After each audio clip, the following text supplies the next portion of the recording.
தலைப்பு: தானியேலை சிங்கக்கெபியில் போடுதல். யாரெங்கே யாரெங்கே?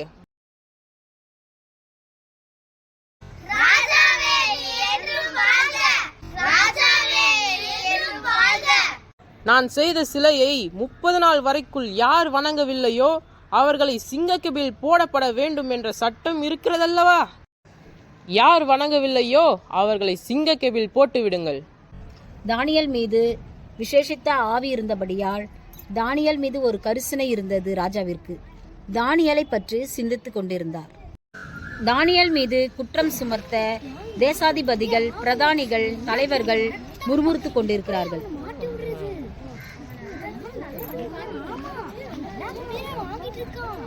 இவ்வாறு முறுமுறுத்துக் கொண்டிருக்கையில் தேசாதிபதி ராஜாவை காண செல்கிறார். ராஜாவே, நீ என்றும் வாழ்க. ராஜாவே, நீ போட்ட சட்டத்தை மீறி தானியேல் சிலையை வணங்காமல் வேறு ஒரு தெய்வத்தை வணங்கி கொண்டு இருக்கிறார். ராஜாவே, நீ என்றும் வாழ்க. ராஜாவே, தானியேலை உடனே சிங்கக்கெபியில் போட இந்த ரசீதில் கையெழுத்து போடும்.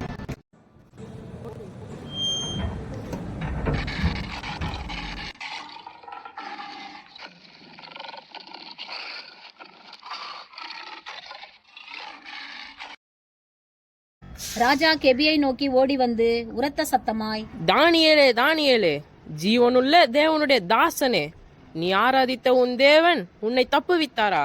ராஜாவே, நீர் என்றும் வாழ்க. நான் ஆராதிக்கிற தேவன் தூதரை கொண்டு சிங்கங்கள் வாயை கட்டி போட்டார்.